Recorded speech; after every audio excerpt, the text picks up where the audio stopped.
Hello, everyone. It's Sunday. You know what that means. We're about to hunker down, have a nice little cup of tea. You know, the Anvil's got to drink too a little bit.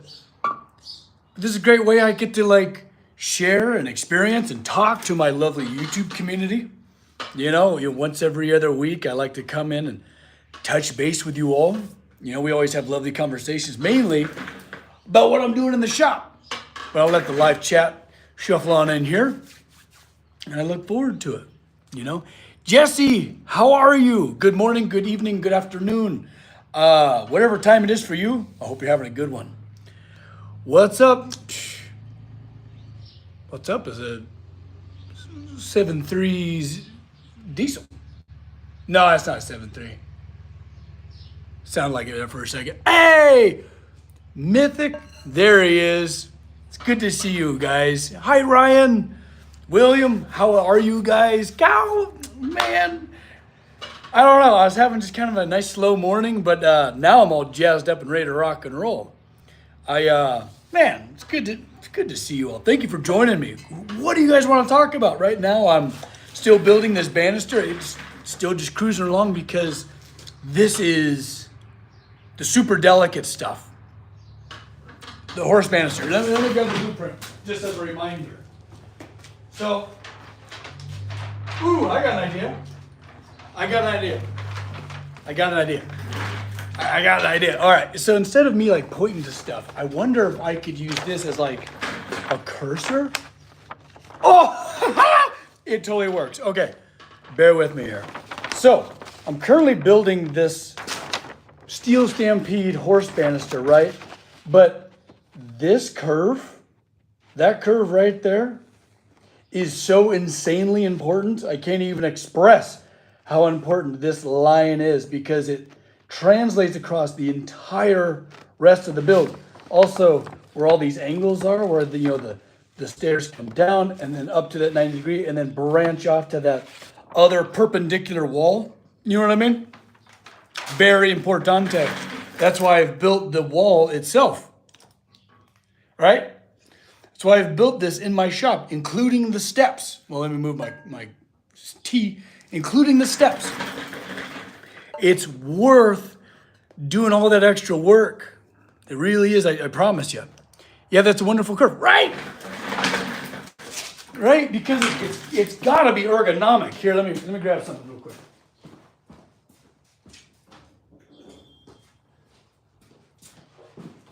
Need to stick this piece of steel down to help support this step. Okay, so, right? The steps, you can only imagine. Oh, there we go. So you're coming down the steps, right? Coming down the stairs. Well, your hand has to naturally follow the curve of the rail, right? There's not a step there, but there will be. And it needs to just kind of intuitively flow as you work your way down. You can't just be jump, jing, jump, jing, and then I got dislocated my arm, my elbow, and my shoulder with a faulty handrail. You can't. So that takes a long time, and of course, it's all bent the hard way, right? This is the easy way. So imagine a flat bar. This is the easy way, if I was to bend that over the anvil. But this is the hard way, on the curve. Because it wants to collapse. It wants to collapse on itself. It doesn't like to move like that. What are the tools for? Oh, man, making some cool stuff, bud. I hope that makes sense. Got a couple of times I could. William, I'm just glad you caught it too. So, and it was a huge dilemma because, the steps wrap around, but it's not like a two-story step where there's a landing and then it continues up 180 degrees behind there. So I only had really a couple of options to deal with, but dealing with the curve, I could have the curve come in and then swoop back up or curve down into nothing, which is what I chose to do because I want the curve to just kind of almost like it's swirling around a drain, right? Just go and then just kind of vanish off into movement, right? Hi, Tracy. All right, Jesse, what you got? What are good ways to weatherproof small projects? That's a great question. I'm assuming we're talking steel. You know, why else would you ask another type of question from a blacksmith? What do you think of Hiccup's forging skills and How to Train Your Dragon? In the new live action movie, is there some forging involved? I'm going to be perfectly honest with you. I'm rarely impressed by on-screen forging. It's okay. You know, they're actors. They're not meant to actually know how to do this stuff. But I would love to come on as a consultant. I'm not far from Hollywood, baby. I'm like a 3-hour drive, 2.5 if I'm cooking. You know. Speaking of cooking, little birds are getting fed. I built a little bird's nest years ago, and every year I get several generations of little sparrows in there, and it's breakfast. It's breakfast time. Yeah, so Jesse, I haven't seen it yet. I want to see it because big fan. Anything fantasy, whimsy, I'm sold. You got me. But I've yet to check it out. But I'll get back to you on that. I've never been very impressed by Hollywood forging, and I feel like it does not only the trade a disservice, but I feel like the fans. You know, it gives people the wrong idea of how smithing actually works. You don't just take it out of the forge. You know, like this is how forging works in Hollywood, where they'll they'll take it out of the forge and they'll doop, doo, doo, doo, doo, and meander their way over to the anvil, and they'll look at it for a little bit, and then dink, dink, dink, they'll tap it in a minute, and then straight into the water. Yo, that's not how it goes. When that steel comes out of the forge, baby, you are swinging for the fences. You're giving it everything you got, and for as long as you can. You know, there's no tiptoeing around the tulips. You gotta strike while the iron's hot. Have I ever been consulted for TV shows or games? Ronan, not yet. But I would love to offer that in my services. Maybe even do a little cameo action. Hell, I don't know. But I'm a big fan of saying yes. You know, even if it doesn't pay, even if it doesn't seem like it's gonna benefit myself or the community in any way, it's still worth saying yes, because boons come from really mysterious places. Rarely are they ever, planned.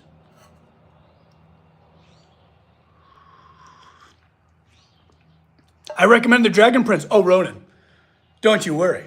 I actually worked with Netflix and Wonderstorm building Rayla's butterfly blades and also the freaking crown of Cathalis. Cathalis, there it is. Do I have a favorite weapon? Ooh, I mean, a warhammer. Obviously, I'm a hammerman. You know? Honestly, something like this. Long hefted hammer. Hefted mean long handle. With a nice light head at the end. Oh my God, it would just be nasty. It would be real nasty. You know, a nice beak on one end, or maybe a hook. Terrible.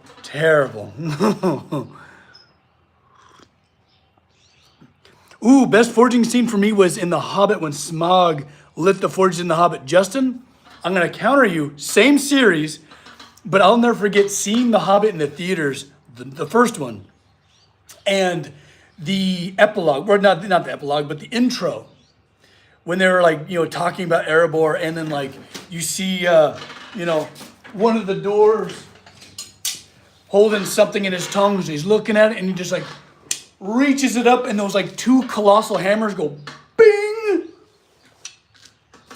That was the coolest damn thing. I will never forget that feeling. I about came out of my seat. Actually, I did come out of my seat, but I almost came out of my skin. Have I forged a longsword, Ronan? Yeah. Oh yeah.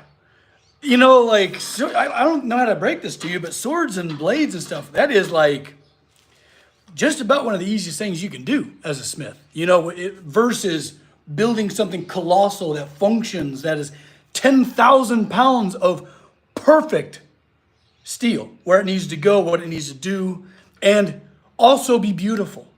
Like, man, it's almost like asking Usain Bolt to tie his shoes. Right, William? That's what I'm talking about. That's what I'm talking about, William. I mean, like, that scene is heavy duty. Also, when Smaug lights the forges, also, clever dwarves, man. So much fun. Like, I definitely love the idea of fantasizing blacksmithing up, bring it up, right? But come from like an actual smith so that like things make sense to other metalworkers. Because even like fabricators, bodymen, whatever, they can still kind of see through it. And if you know anything about metalworking, you're just like, no, that makes no sense. But I feel like Hollywood does that to a lot of things. There's probably things that I miss that I have no idea about. Like, oh, I don't know if someone's like repairing a garment or something and they're not sewing it right. I sewed just enough to get myself in trouble by repairing my apron and my clothing. But I'm no like amazing talented seamstress or anything like that, you know? How did I become a smith? Oh man, about 25 years ago, I was a weird kid, super aggressive, and I found that steel, there's a cool level of permanence about it. And I was always creative. I was always drawing and things.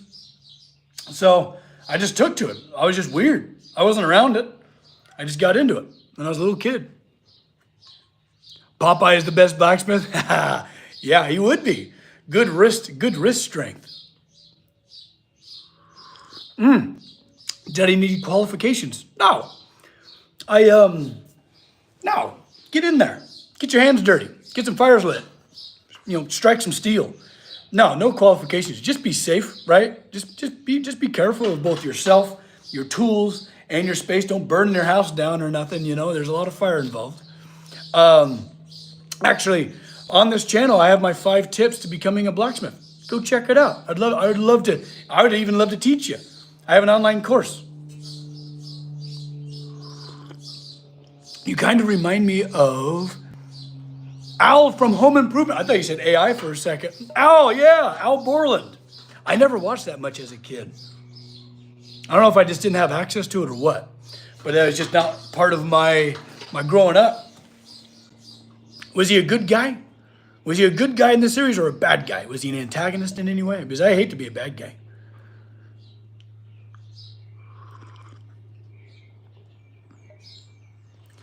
Oh man, it's hard. Like William, I would love to make stuff for movies and TV sets and stuff like that, but oftentimes budgets I don't think allow for. I mean, unless you're working for like Peter Jackson, where like it's all about those details. You know, like what a workshop like did it right. Like they set the standard, and nothing's really happened like that since. But which is unfortunate. Because a lot of it is like CGI now, like those hammers were CGI back in. I don't think they were models. Those giant swinging hammers. I believe they were CGI. But everything's like wood and plastic and 3D printed or plaster. You know, like it's not actual steel because that would be dramatically expensive. But if you turned it into like if you turned the set into an actual exhibit where you can go visit them and see them function, I would say like that's totally feasible. You know, like you can kind of make, like the studio can make money on it in the back end, kind of a thing. Maybe we'll set the new standard. I don't know.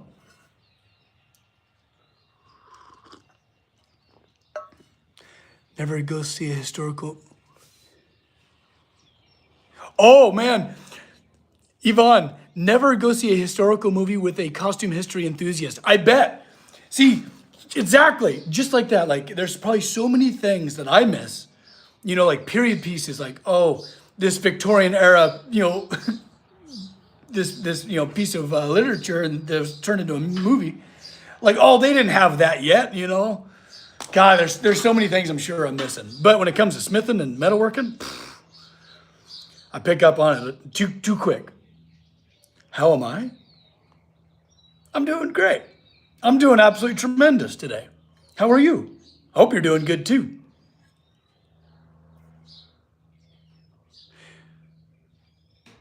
Ooh, did you know the Dragon Prince Season 8 might be happening? It damn well better be. It better be, because I'm over here ready for more. You know what I mean? It's like my Saturday morning cartoons. You know, I'm kind of an older guy these days, right? We grew up with Saturday morning cartoons. Now you can just watch cartoons whenever. But back in the day, it was Saturday morning cartoons.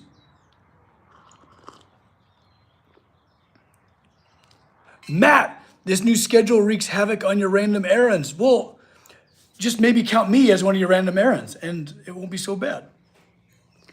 It's mine too. Nice. Nice. Cheers. Have I played Daggerheart yet? Jesse, no. I'm still on like just 5e.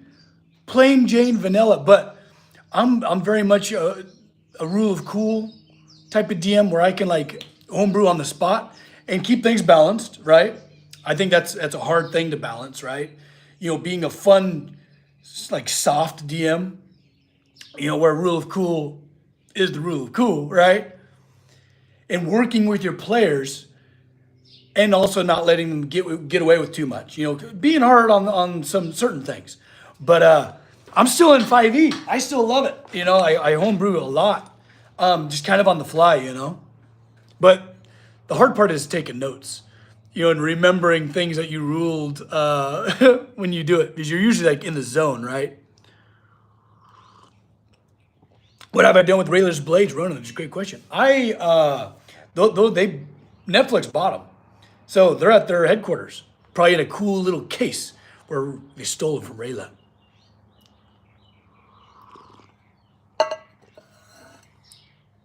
Ooh, I would love to see how Peter Jackson would portray and Kellogg the Black. Whoa. Yeah, if you want to have nightmares.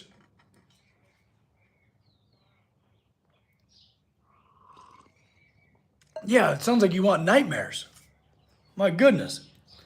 And Kellogg the Black would be pretty amazing. Yeah, if they like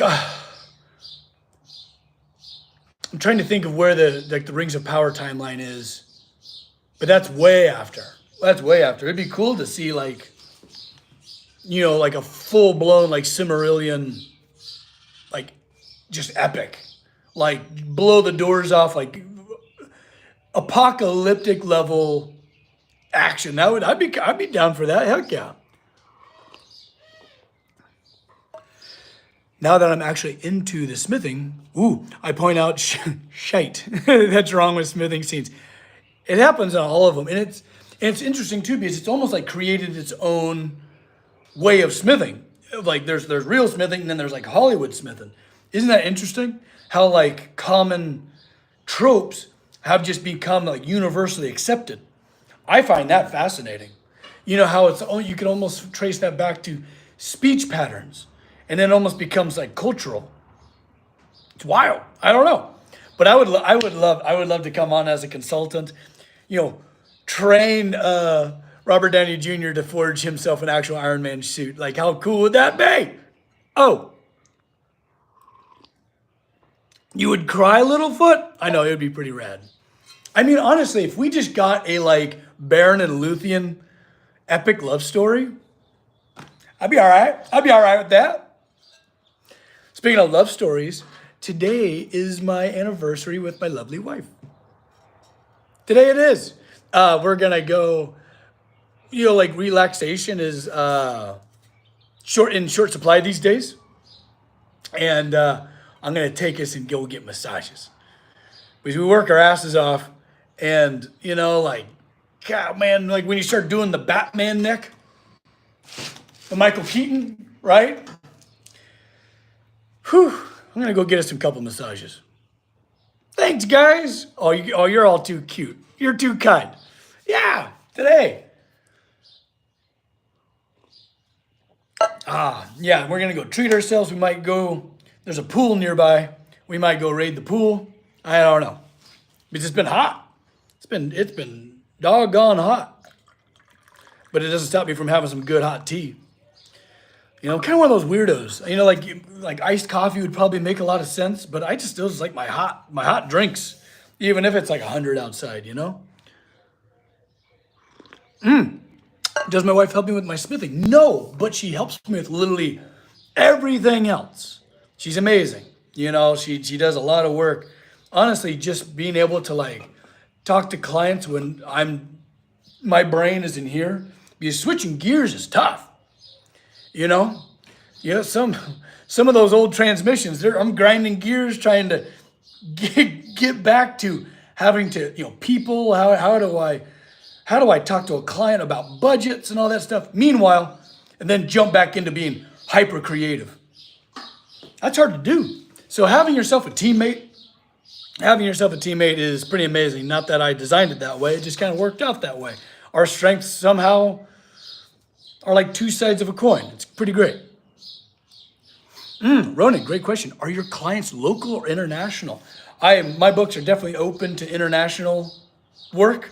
I would love to fly out to wherever the heck and take measurements, meet the client, and then build it back here and then freight it. Like, I would love that. But mainly, it's all local. For the last 25 years, I've been building up a reputation. Reputation's really important. Either you're in a vast community or, like we're talking like a big city where community isn't as important, because you could spend your entire life not seeing the same person twice. You know what I mean? People can get away with a lot in a big city. But when you're in a small community like this, reputation goes a long ways. And if you pardon my French, screw somebody, that word goes around. Like I remember learning in small business management that, one bad experience is worth 10 good ones, because people like to complain. People like to whine and moan about, oh, you wouldn't believe what happened, Connie. I had the worst cup of coffee at blah, blah, blah. Meanwhile, they've had 900 good cups of coffee at the same place. You know what I mean? So, good reputation. And when I work with my apprentices, it's not just forging steel. It's not just working the anvil. It's building up your reputation, working with clients, how to bid, all that good stuff. So the apprenticeship program is not just how to become a smith. That's kind of a cool perk. It's mainly how to be a good business owner and all that good stuff. And if you're interested, check out, it's in my link stuff. Go check it out. Oh, check that out, Woven. There's a saying, it takes 10 years to build up a good reputation, but 10 seconds to lose it. Woo-hoo! Yeah, well, you ever see someone like crashing out? It should be met with a little bit of empathy, because we all have off days, bad days where we weren't ready for whatever problem that was just presented, and you flip out a little bit. I flip out plenty. You might not realize it, but I get fired up in here in the shop. But yeah, sometimes it can be met with a little bit of empathy. Oh, you're forging friends too, Paul? Buddy. Phil, yes, bidding is not easy.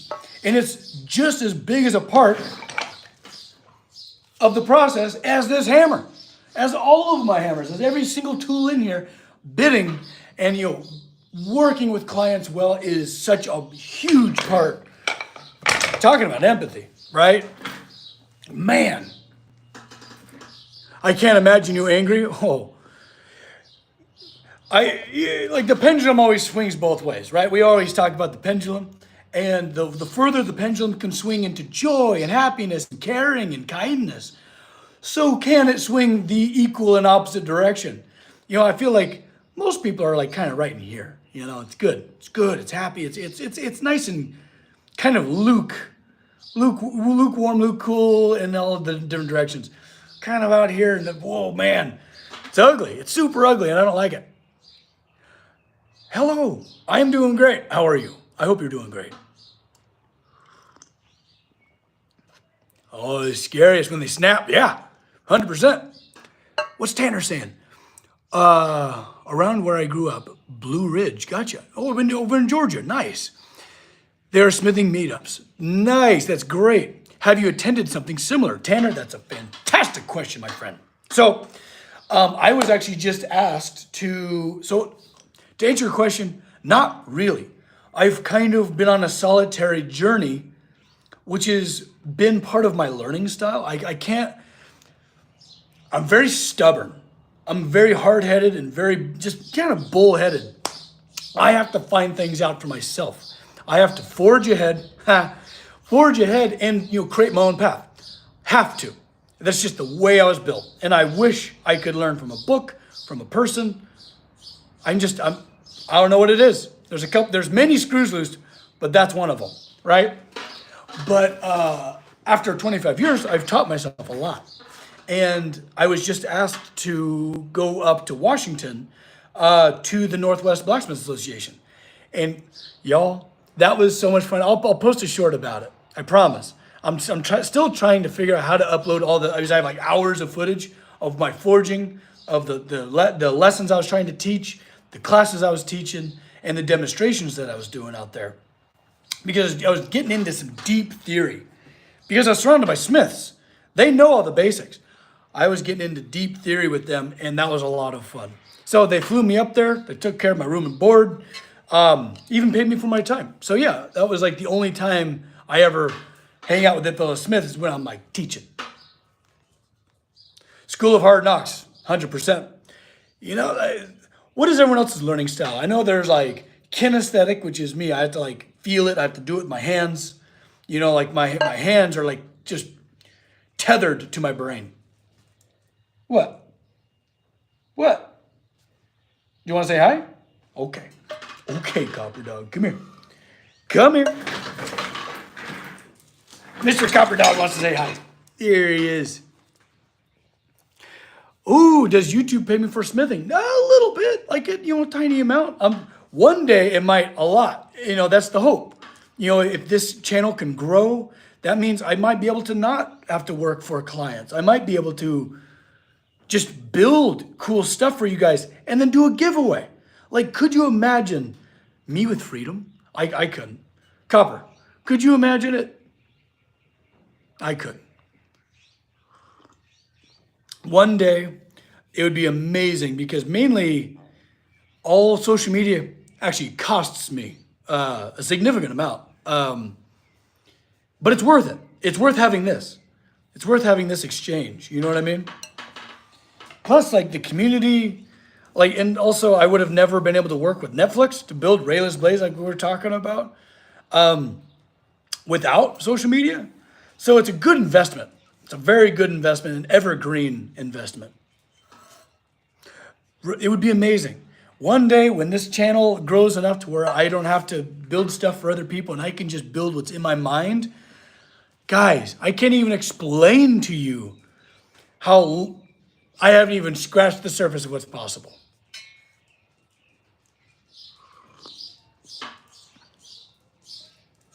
Yeah. Yeah, I feel like it's gotten me out there for sure. I have a lot to be grateful for. A lot to be grateful for. But to answer your question, there's very little being made. right now, at least. You know what I mean? I just Googled how much it would be for a giant pendulum hammers we were talking about. Dude, it said it would cost millions to make. I bet you I could come in under $1 million. I could make them for less. And they would be totally functional. See, maybe I need to get hooked up with some of these like slow-mo guys or I don't know, some of the other like hyper-viral dudes. I'll build them those hammers. 100%. And they could stick stuff in it and watch them come together and like atomize stuff in super slow-mo and 4K. Hey, maybe let's reach out to them. Maybe in the comments, tag your favorite like channel that would do stuff like that. Maybe Adam Savage. I don't know. We can test stuff. There'd be a sonic boom coming out of those damn things. I could put rockets behind them. We can do all sorts of crazy stuff. Like, if we can get freedom for me, I can't even tell you what we can achieve. You're the ghost of Jerry Garcia when I'm taking a dump. That's hilarious. Smarter every day. That would be a lot of fun.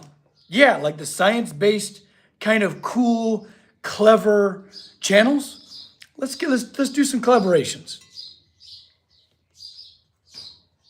Ooh, Ronan, that's a good question. How old was I when I became a professional smith? So I started welding when I was about like 12, 13 years old.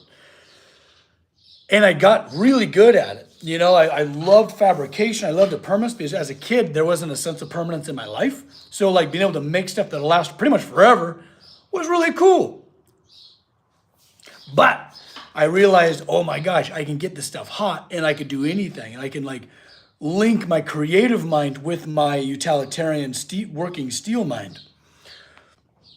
That was I was then hooked. And that was about like, I was about 15 at that point, where I was really like, okay, there's something here. And there was still no one around me that was doing it. But I became a real true blue professional smith when I quit my construction job at about 22 years old. That was when I was like, that's what I'm doing. I had a client list built way up. And yeah. Adam Savage, I think he's in San Fran. He's not far from me. I can commute up there. That would be amazing. He's one of my heroes. I grew up watching Mythbusters. I would probably faint meeting Adam Savage. I think I would break down crying, or I'd scream like I was meeting the Beatles. You know what I mean? Bradley, you're fine. Pull up a chair, hang out. You're here at perfect time. What does Gandalf say about being late?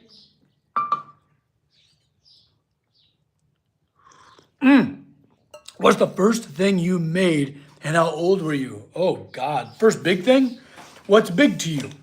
You know, I feel like everyone has a different, idea of that. Are we talking like something that's like waist tall, or are we talking like a door?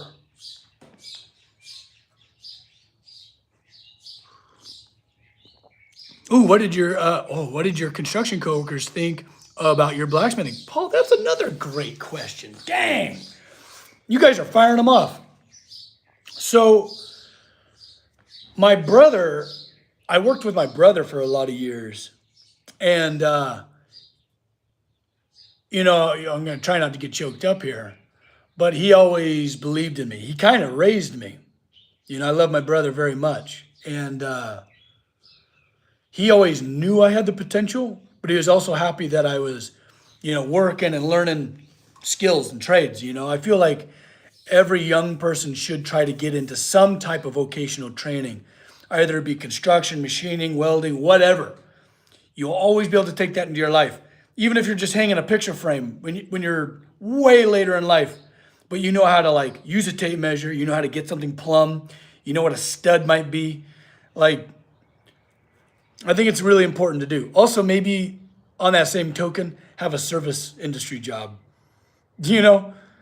Like Casey, my wife, we talk about this a lot, where it's like you either, when you turn 18 or maybe 16 to 18, you do some like apprenticeship somewhere, or you get a job at like as a service person, because I think you get humbled, you realize what things take, like whenever you see someone chewing somebody out at a restaurant or something like that for something that's totally not their fault, it's clear they've never had a service job, I never did, but I've always deeply respected the trade, because you work your butt off and you can recognize that. Did you ever consider being a bladesmith? Ronan, a little bit. When the popularity of Damascus blew up and everyone was just kind of using power hammers and presses to make it, I was like, okay, nah, because I was making it by hand for years. Huge billets forged out with we're talking big hammers. I was wearing my butt out, because I'd work construction, pouring concrete and stuff during the day, and then I'd forge at night. And sometimes there's a big old billet of Damascus that you never really wanted to stop. You had to keep going, get that billet drawn out. And but then once everyone was kind of cheating, right? I was like, okay, you guys can have it. I'm gonna go build bigger stuff.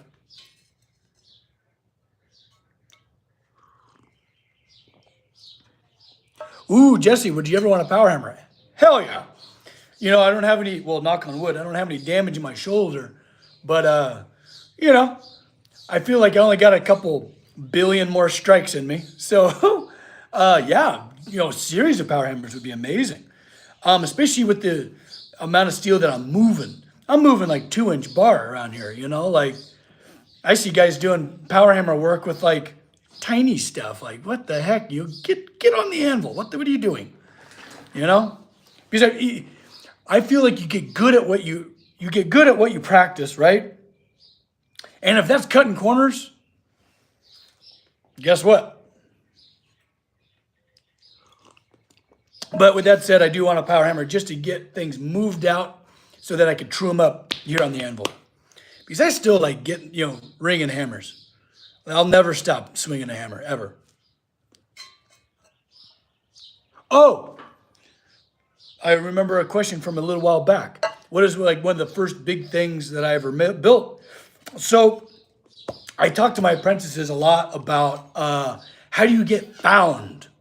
How do you build up a client list? How do you do what I do? Making this cool ass banister, this horse banister, for paying clients, well-paying clients. How do you do it? Honestly, you don't know. It's like okay, I'm gonna move to Hollywood so that I can become an actor. It's a total lottery, right? But mainly it's a lot of working for free, which really is god awful. No one likes to do that. But just getting visible, getting out there. Part of working for free is just building up your portfolio, meeting people in the trades. Like the way it happened for me is an interior designer that was doing awesome custom homes in my area, found me at a little dinky art show in the park. I was around a bunch of painters, and I put up my little thing. I had some a little jewelry stand. I had a little cute little hand forged lantern thing. Had a couple clocks, and she walked up and was like, "This is good work. Could you make this custom?" I'm like, I think so. And I was then her guy. I owe her a lot for discovering me and using me on every job that she procured. And we're talking from massive doorways to chandeliers, a whole house full of lighting. I mean, awesome stuff. It's that stuff, getting yourself visible and working your butt off until you're found. And then you can start cranking up your prices when you start getting a demand for your work and stuff like that. Anyways, but I remember a previous question was, what was one of the first big pieces? And there was a wooden door that they wanted a frame on top of it. And I was like, that was the biggest thing I've ever tried to build. I was like, I don't know. Or maybe forge, biggest thing I've ever forged. And I was talking to her, I was like, is 1,500 too much? And I was all nervous. I was like, I was a little kid, man. I was like, I must have been maybe 19, probably 18 or so. I was just out of high school. I'm just like, is that too much money? And she looked at me like I was nuts. She's like, double it. And I was, and I'm really grateful she kind of took me under her wing a little bit. And I pitched the number. I still had no idea how I was going to build it. And I think that's what it comes down to, is just having the audacity and the trust in yourself that you could do it. When someone asks you, can you do this for me, for my home, or for my business, whatever, there's something to be said for just being like, yes, hell yeah, I can. And then it's up to you to reverse engineer it. I tell this story about the rolling hobbit door, is they wanted a cool round door in their gnarly wine cave hobbit hole thing. And they asked me, ooh, could it possibly roll?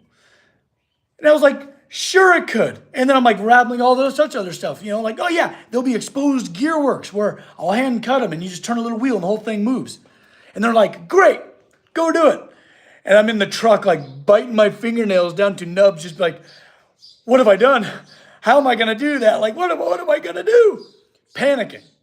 But I figured it out, so just have faith in yourself and your abilities. You'll get there.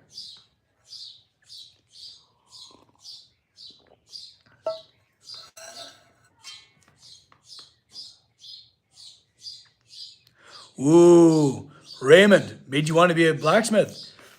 Get into it. Get into it. Becoming a blacksmith doesn't mean you have to do it full time. I tell anybody I can, I don't care if you're a 9-year-old Girl Scout or a 90-year-old shipwright. I don't know. Whatever. Whatever your background is, no matter where you are in life, pick up blacksmithing because it's such a good and useful thing to have in your toolbox. Back to community. You know, I'm a firm believer in community, especially like your local community. Like I love this community. Online community, worldwide community is super important to me. Obviously, we're here having a cup of tea, baby. Very important to me. But on that same token, your local community, your neighbors, the people around you physically, they should also hold a great deal of importance for you as well. Because if you become a smith, you'll be able to offer that to everybody else. Like for instance, when there's like the egg shortage, you remember that? I don't know if it's still going on, I can't remember. I don't know because a bunch of my neighbors have a bunch of chickens and they're just trying to give away eggs, right? And then if they need something, they could have some of my zucchinis, right? Sense of community is a big deal, and I'm really hoping that we'll circle back to that mentality a little bit. Because we're all in this together, guys. We really are. And, you know, if you learn the art of blacksmithing, if someone needs a hook, like sometimes my neighbor, like one random thing is this, there's an old wind chime, and it's just this lovely little copper wind chime that my neighbor has. And after probably 50 years of it blowing in the wind, the little wind catch, the pendulum, fell off and broke. He wanted a new one. It took me maybe 5 minutes in the shop. 5 minutes just to like help hook a neighbor up with like a little widget, a little thing. But what that meant to him is like this wind chime that he's been carrying around for the last like 60 years is now up and running again. Like seeing the grin on his face was worth every penny. You know what I mean? Like being able to help people out with skills that you've procured is one of the greatest things you can do. It's the best. Cold Spam and Coffee, Bradley. Woof. About gave me the bubble guts just thinking about it. I mean, you have me on the coffee for sure. I mean, at least fry it. You know, just fry it up, man. Put an egg next to it, color good. Ooh, blacksmithing is like it's one of those only professions that you can make its own tools. Yes. Yes, that channel. You get to make all your own tools. Like, for instance, like just about every tool you see in my shop, I have created myself, right? But sometimes you need something weird. Sometimes you need just a weird, wonky tool. I built this to put the curve into this handrail. It's just so nice to be able to build your own tools, to honestly just be able to modify tools. You know, just being able to modify things. Huge. Putting steel in your toolbox is really important. Beaver does have some cheap options. I don't know what things are looking like when it comes to pricing after a lot of these tariffs. You know, I don't know if they're competitive still. I haven't checked. I would like to actually maybe check in on that. You know, because I'm all about getting into the trade as cheaply as possible. Buy yourself a crappy cheap anvil to start out with because you're probably going to wound the darn thing. Do some channel locks or some vice grips, whatever you got to hold on to the steel. Don't buy $2,000 worth of fancy tongs, you know, like you see it all the time. Someone liquidating their shop, you know. You're trying to avoid Beaver? Fair. 100%. I totally understand that mindset. All I want to do, all I want to see is people getting into the trade. How they do that, couldn't care less. I'm just wanting them to get into it. You know what I mean?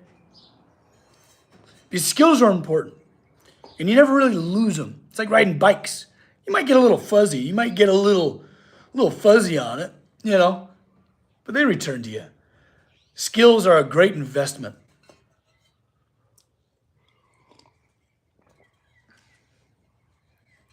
Ooh, looking for a gas forge.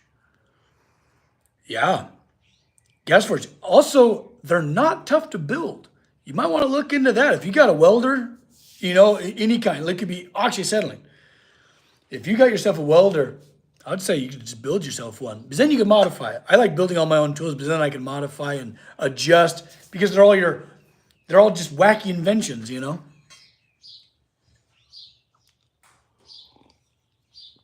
can get your hands on one. There you go. I suggest building one. Burners are easy. You don't need forced air. You just need a good venturi system. Here, come with me. I built this so many freaking years ago, and it's still ticking. Just slap some bricks in there, build yourself a frame, but it's all about the venturi. The orifice and the way it sucks in oxygen behind it. It's what it's all about. But you can 100% just build your own. That's a nice little weekend project right there. And it costs you just parts. Can I do Damascus in there? No, I would need at least one more burner in there. But if you want to do Damascus, go coal. Just go coal. And it's talking about a weekend project. A little coal forge, easy peasy. Get yourself a little brake drum. Yeah, go grab it.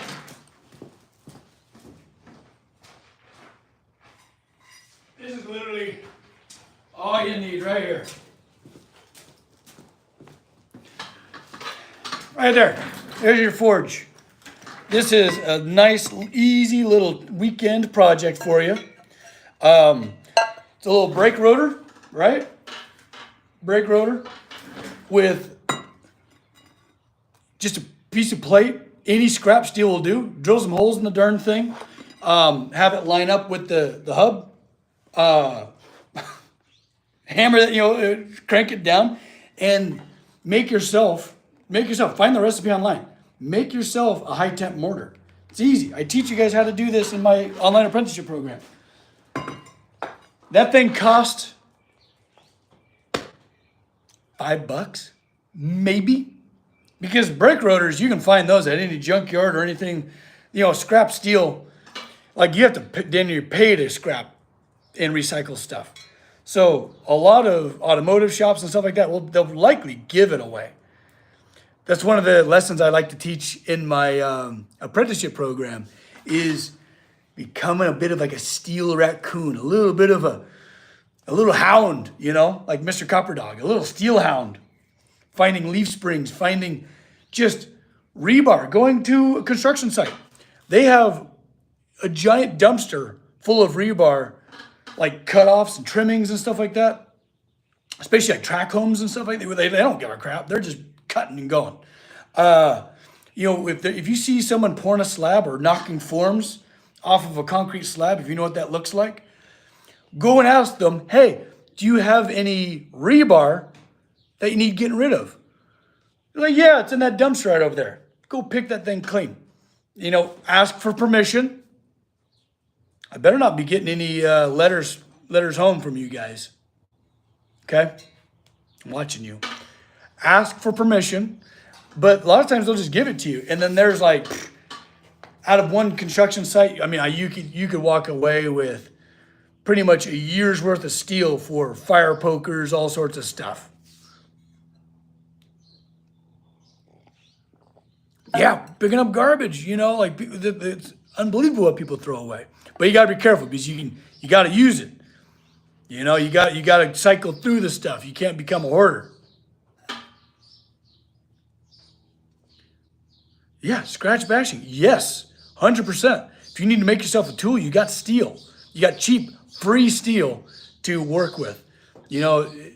Steel is your canvas, and there's canvases lying everywhere.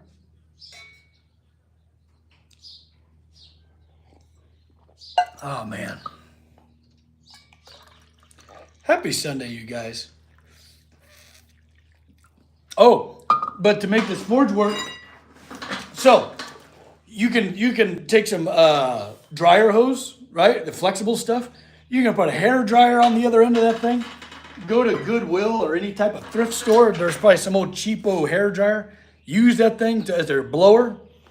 Like, there's just so many ways to do this on the cheap. Make your own, and then you get to learn something. Have you ever made knitting needles? cow, I have never. Maybe that'd be something fun. Maybe a little giveaway or something. What does a knitting, I didn't realize how hard that was to say. What does a knitting needle, wow, that's a tongue twister. What does a knitting needle need to do?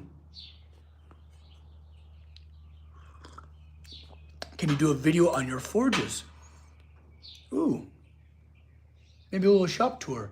I really want to do, how about this? Even better yet. I really need to upgrade my forge. I need to build a new one. And I'm thinking of designs. Something huge, something big, because my work is only getting bigger and bigger. And I'm outgrowing my forge. Knit, scout. I mean, you got me, but don't be a rascal, you little turd. You got me. But yeah, what does a knitting needle need? Does it just pointy, or does it have a hook on it? Which one has the hook? Smart Alec, right? Scout's a clever duck. Anyways, what was I saying? But yeah, I need to upgrade. I need to build a way bigger forge and make it have some cool mechanisms where I can expand and contract. You know, because it's all about efficiency. Knitting has 2 needles. Is it just needles? Is it that easy? How sharp are they? How pointy? What's the hooks? What are the hooky ones? Right? They're pretty dull? Okay. Yarn Goblin. I'll trust what Yarn Goblin says, because with a name like that, I think you're very well educated in this knitting process. Dull tapered points. That's got to be easy. Crochet needles have the hooks. Paul, thank you, bud. That would be a fun thing. You know how easy that would be? Could they have some texture to them, or they need to be like ultra smooth? Oh, and they could like double as like those cool like little, you know? So you could like have your hair up and then like knit and then the yarn needs not to catch the needles. Okay.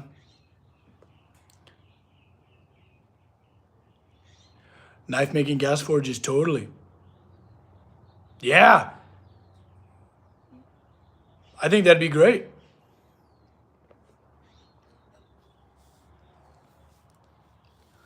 Oh, it needs to be smooth. I mean, we can make smooth. But like smooth for how long? Because I would love to put some texture in the actual handle part. You know what I mean?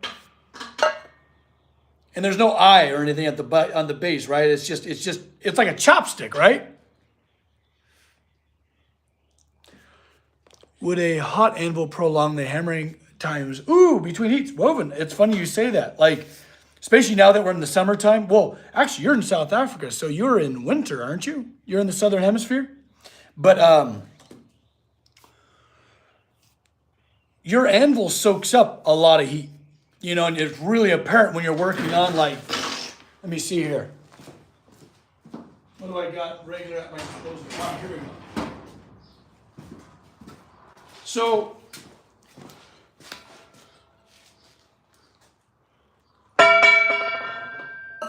So when I'm forging, like this is 1.5 bar. And when I'm forging this big stuff, like, all heat wants to do is equalize. All heat wants to do is equalize. And when you're working on the big stuff, especially like huge plate, like 1 inch by 4, you know, pretty much the entire surface of the anvil, it's wanting to normalize and equalize, right? Like, so the actual, you know, it's a thermodynamics, right? So pretty much the cold anvil is trying to pull heat out of that hot stuff. Out of the hot steel. It's trying to pull all of that heat into the anvil. And after a long, hot day, you can fry an egg on this thing. And you got to be careful, because you could pretty much, you know, take the temper, take the hardness, and anneal your anvil. Take the hardness out of your anvil, which is no bueno. It'll soften, your rebound will be less. You're gonna have to work harder to forge the same amount. Chopsticks with a bulb or block at the end so the stitches don't come out. I'll have to look into that. Because I got some knitters in my community that might like some maybe like little hair things and knitting things. That'd be kind of a fun little limited release, I feel like. Send pictures in the Discord. Yes, I'll look at them in the Discord. Thank you. Also, we have a Discord. I don't know if you knew that. It's a fun place to be. Can you re-harden your anvil? Paul, that's another good question. Kinda. It's tough. That requires some major industry. This is a cast steel anvil, and that would require some major industry to get that to where it once was, you know? And I've been working on this thing for over 20 years now, and I've put it through some serious work. Actually, a little bit too heavy of work. Out here in the West, our anvils, we don't have access to giant 300, 500, 700 pound anvils out here because a lot of times you have to come by wagon. You know, back in the day, we're talking mid 1800s. And I need to upgrade to a much bigger anvil because my steel is huge. How do we find your Discord? London, Max Randolph Studios. You can find me everywhere with that name. Find me everywhere with that. Oh, but to answer your question, when your anvil does get hot, yeah, your heats do last a very slight, a little bit longer. Woven. Can an anvil be too big, or does it depend on the task? It really depends on the task. You know, sometimes an anvil can get so wide that it's hard to like work on the edge of your anvil. Like, so a lot of times when you're, grab something here. So when you're, working on the edge of something, you're really trying to avoid striking the anvil with your hammer. You never ever want to strike the anvil cold, unless you're tapping to like you'll bring your hammer back up with you. But a lot of times I'm working over these corners in very specific ways to avoid striking the anvil cold. Cold meaning it's not hot. And when you have like a giant table you're working with, sometimes that can get a little cumbersome. Yeah. Thanks, Casey, for linking the doobly-doo. Nice. So in a way, it could be, yeah, but way less so than being too small. You know what I mean? Like when you're working on big stuff and you're working on a smaller anvil and the thing's just bouncing all over the place, and your anvil can only reflect so much energy back up, right? They like a lot of times they'll say like a ratio of, you know, I like to think of 50 pounds per. Oof, it's tough. It's tough. I've heard many different like ways to say it, right? 50 pounds per 1 pound of hammer. It'll like reflect that back up like a lot, like pretty much 100%. It'll pinch between. But the heavier your hammer gets, the less your anvil is able to reflect that back up, the lighter it is. So when you're coming down with, like, guys, when you're coming down with an 18-pound hammer, and like the anvil can only do so much, you know, to bounce that back up. You know, it's very hard work for your hammer. Yeah. Oh, sorry, this is just a 14. That wasn't my 18. Does that make any sense? I hope I'm making sense. Yeah, 10 times, yeah. Totally. You know, and I like to go big on the hammers because I like the efficiency of that, right? Especially if I'm working through a tool, right? You know, like here we're talking blacksmithy stuff. So if I'm striking a piece of steel that's on my anvil, rather than beating this tool up, the set tool, with, you know, beating this thing up with a smaller hammer, I like to go big with just like one big strike that's nice and precise and concise, right? And all of the energies you get sent really efficiently all the way through. You know what I mean? Hope that makes sense. Yeah, 10 times your biggest hammer. So like this is a 4-pound hammer. So this would need to have a 40-pound anvil. I like that. That's a nice little rule of thumb, 10 times. And this is a 8-pound. You know, this is just a good, good forging hammer, 8-pound. So it'd have to be 80. So like this is a 120-pound anvil. So I'm just about getting maxed out here with this guy. Because you could definitely feel it. When you come down with a much bigger hammer than this, you could absolutely feel the hammer overpowering the anvil. Because when you strike hot steel, you can feel the anvil striking back up right at it. Vibration absorption, totally true. It is a journeyman, yeah. Yes, it is. Good eyes. I've loved this anvil. I found this.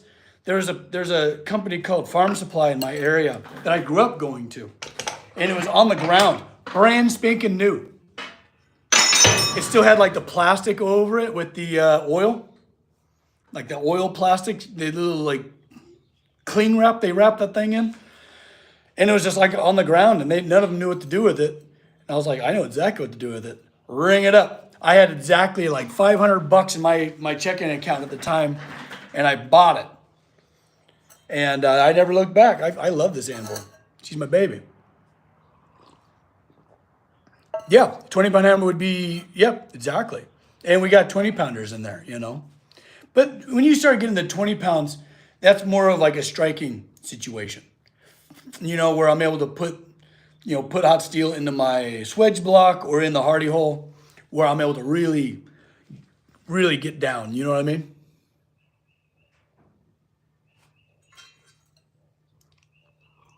Mm.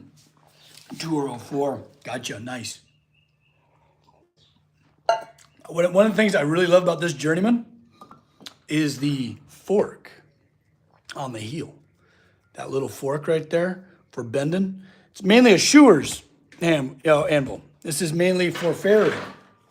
But that thing I use all the freaking time. Because I make a lot of rings. I make a lot of arcs. Just stuff like that. Like that's a handy little thing.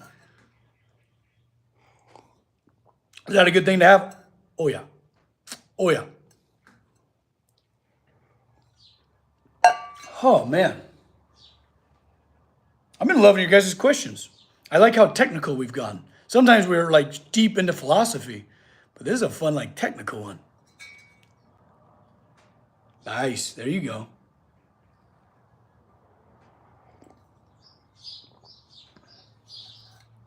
Which is a German style anvil. A lot of times your heel will kind of come to a point, but it'll be square. It'll almost be like a double bick or a double horn situation. And then you'll have it round on this side. So it's better to have an anvil that bounces your hammer more. Yes, Woven. Yes. Heavier the better, honestly. And sometimes the stand can help with that a little bit. I miss having a tapered heel. Yeah. Yep, the German style. Yeah, that's one of my dreams is to have a nice, real big German style for that tapered heel. Exactly. Just working on weird, like out of position stuff, like doing a funky rivet inside of something. Nice to slide that square heel, and so you can pretty much pinch something on the inside of something. Am I making any sense? I don't know if I'm making sense. Who knows? I never know.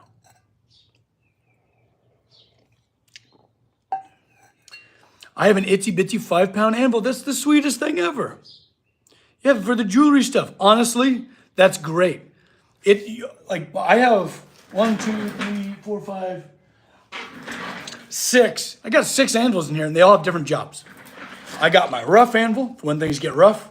I have my smaller anvil so I can like put it up on my workbench and work nice like chest finishing level, like real nice and high, so I can so I'm not bending down and tweaking my neck. We're talking about Batman neck, Once you're past 35, Batman neck becomes really real. Do I have an apprentice? No, but I have numerous online apprentices, and you could be one if you want to. I don't have the space. Like, I hardly fit in here.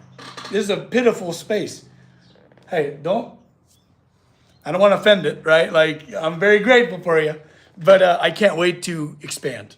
I'm really looking forward to that. And one day, upon that expansion, I can't wait to have some apprentices. Absolutely. Even if it's just like a summertime gig, whatever. Ooh, thinking about going to farrier school. I think that'd be great. Farriers have excellent technique. Like even if you're not making horseshoes and stuff like that. Like, it's funny when people think of blacksmithing, they're like, oh, so you make horseshoes or swords? Neither. Dang it, but farriers have excellent forging technique. It's about speed. Because I don't know if you guys ever met a horse, but they're very impatient and brats. They're total brats. I love horses, but they are absolute brats. Dude, Robin, there's one of my apprentices right there. Man, Robin, I love seeing you, buddy. I've been thinking a lot about you and what we talked about over our Minecraft server. And I just want you to, really hang in there. And if you ever need to reach out, buddy. All right? Thinking about you. What is that? Can you also talk a little bit about on the anvil bases? Yeah, sure. 3 points of contact is always best, but a stump, if you got access to a stump, go for it. End grain is really nice. It's very hard to compress. It's really hard to compress end grain. You could also take like 4x4s, even 2x4s, bundle them together, make yourself a neat little anvil stand. Those are great. Like the best anvil stands you can find is the one that you got access to. Whatever material you got, go for it, Because you can hem and haw all day long about what would be most optimal and stuff. Just get to work. Get what will work for you. Just make sure it's not pressure treated or it doesn't have creosote in it, so that as like sparks and slag and, mill scale come down, it doesn't burn up and start getting those nasty chemicals in your eyes and stuff like that. Oh, the beard is majestic. Oh, well, thank you. It's very kind of you to say. Made it myself. Anyways, but if you have access to a welder, definitely fabricate yourself up a nice anvil stand that has 3 points of contact, because it'll never wobble. There's nothing worse than a wobbling, ding-donging anvil. Drive you nuts, and it costs you energy. Oh, speaking of costing you energy, when it comes to the farrier strike, so I use kind of a heavier style hammer, but I strike like a farrier, mainly just because I've been doing it for most of my life. Farriers often swing like a 2-pound hammer, but longer handles, and it's quick. It's about a snap.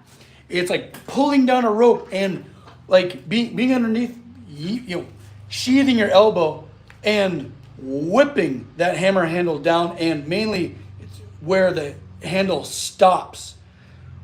Where the handle stops, the head will continue and whip really quick. And man, if you can go to farrier school and learn how to strike well, it'll propel you. The way I learned how to strike really hard, is from framing, being a framer. Lucas, cheers, my friend. Big respect, buddy. Yeah, like when I was up teaching classes up in Washington there a couple weekends ago, there was a young man, his name was Peter, super impressed, and he had a good forging style, because a lot of smiths, man, they're just kind of dink, dink, dink. There's no steel's moving. But they're just kind of dinking. You gotta whip. You gotta swing. You gotta swing hard, and it's technique.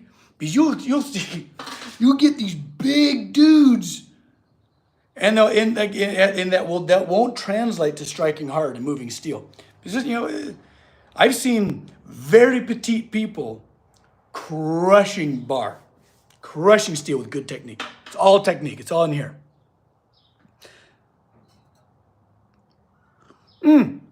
Luca, good morning, my friend. Welcome.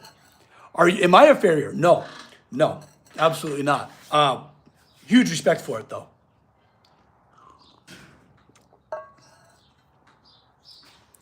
Because it's all about efficiency. It's funny, I heard it saying from another smith, old guy, old salty dude. He said, blacksmiths are the laziest people you'll ever meet. And luckily, before I can, before the guy went to sleep, he said, like, but it's all about efficiency. It's all about, trimming down your heats. It's about how fast you can get, between the forge and your anvil, how fast you can, get that bar out so you don't have to do another heat. It's about efficiency. And I'm glad he corrected,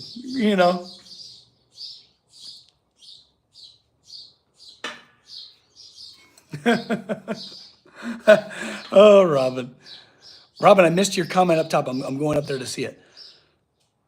Mine is on a master stand or on a metal stand. Yeah, bolted to the floor. Nice, no issues for a year now. Heck yeah. Hello. Ooh, I have an old coal forge, Glenn. That's fantastic. That's great. Yeah, that's very lucky. Because a lot of those old coal forges, they're all cast iron. And cast iron doesn't like to travel well or take abuse very well. Like it's hard stuff, but my goodness, it loves to chip, crack, and break. So the fact that you got a good old relic, take good care of it. It'll take good care of you.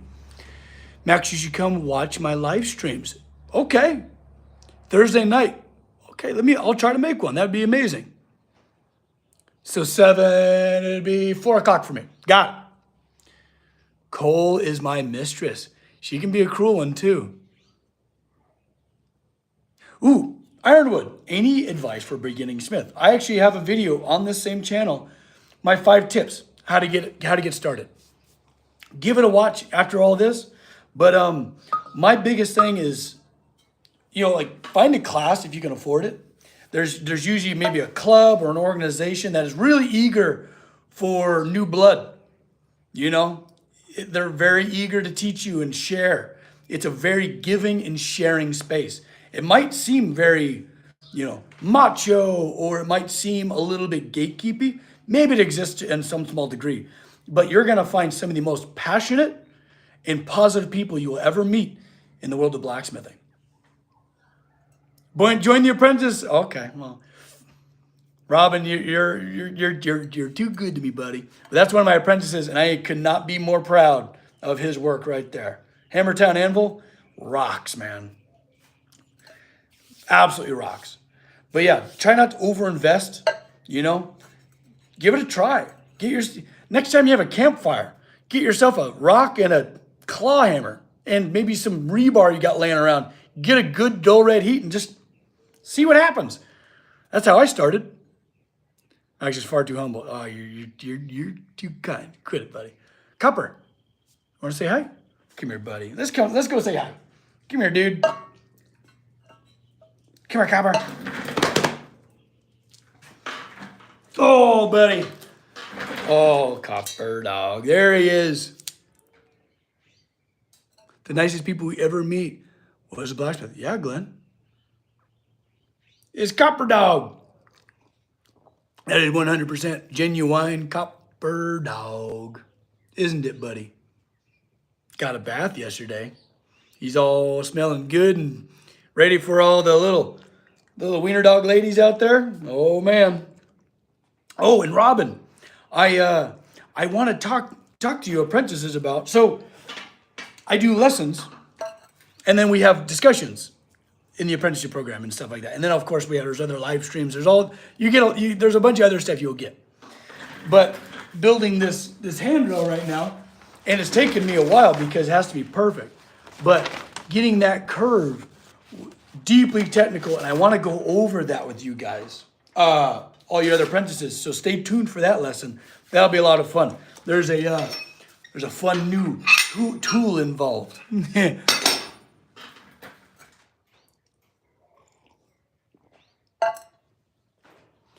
Ooh, what's something little known about blacksmiths? I feel there's a lot known about blacksmiths. I don't know. Something little known.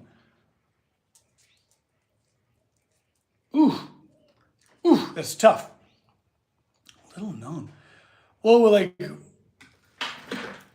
we are all bodybuilders. I'm gonna piggyback off of that. Copper Dog drink his tea. No! We don't all make swords. This is very true. This is very true. Swords are fun. You know, like it's hard to resist making a sword because they're awesome. Also, we watch Lord of the Rings and stuff like that. Of course, we want to forge Narsil and stuff like that.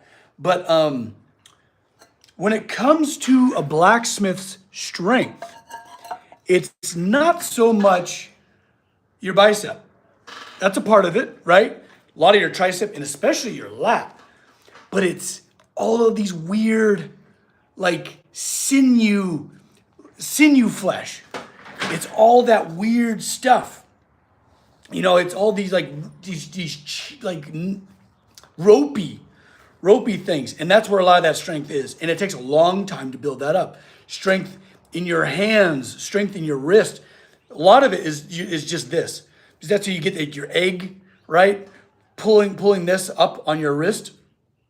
You know, like you see like people who train for arm wrestling, you know, rising and stuff like that. That's all of that type of strength. And there are a couple exercises that you could maybe implement. Like one of the big ones is take an appropriate sized hammer. This is an 8. Don't start with an 8. Maybe start with like, you know, a 4 or something like that. But just hold your arm out and do this, right? And do it as long as you can while you're watching TV. You know, because it's endurance stuff. You know, it's dark meat, not the light meat. And just keep doing this. There's also another thing you can do. You take a spot of tape and a string, and you try to, actually here, let me do it on this. It'll illustrate better. And take split muscle forearms, right? You take a little piece of tape and you take a string, 2-3 feet long, and you wind the string around the hammer face and then lower it back down. That'll get all of these fingers and like all that weird, funny stuff. Like when if you take a blacksmith course or something like that, you'll get sore in the weirdest places you never thought you had. But you wind that string up around the face of your hammer, however long it takes you, but it also will teach you skilled dexterity in your hand and strength training at the same time. It's going to strengthen all of that in there, all of the weird stuff that takes decades to build, right? These like cheeks, these big old cheeks in your hand, you know? What happened to the turkey? The turkey. You mean the domestic turkey that's usually gobbling over there? I haven't heard it lately, and it's not Thanksgiving yet. Put me to work? Hey, one day I can't wait to. But honestly, just even if you don't even do the string, if you just kind of like turn the hammer in your hands, you know, maybe change the rotation, just get comfortable with that. But start light. You don't want to get yourself some like tendonitis or anything like that. But this is a big one.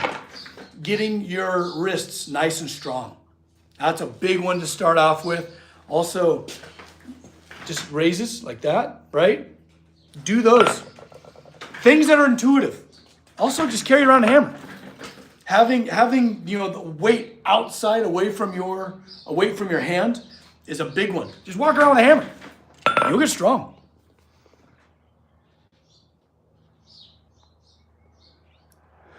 Hands like overinflated. Totally, man. Oh God. It's hard. Rubber gloves are a tough thing when you start doing these exercises. Justin Ross, yeah. That definitely works. Climbing rope actually helped me build up that tendon strength. Climbing rope, I bet. Oh my gosh. It's weird. You don't really think about people strengthening hands. And of course there's like little things that you can like squeeze and stuff like that. That helps. But it's like the fine motor skills while being strong. Like get something light. Light. This is what the hell is this? A little 12 ounce. Different type of 12 ounce lips, you know what I'm saying? But yeah, just put that thing cantilevered out away from you and just turn it. While you're watching TV, just sit there and you're just fiddling. Get used to being dexterous with a hammer, and you'll get stronger. I promise you. Hey, maybe one day. Maybe one day.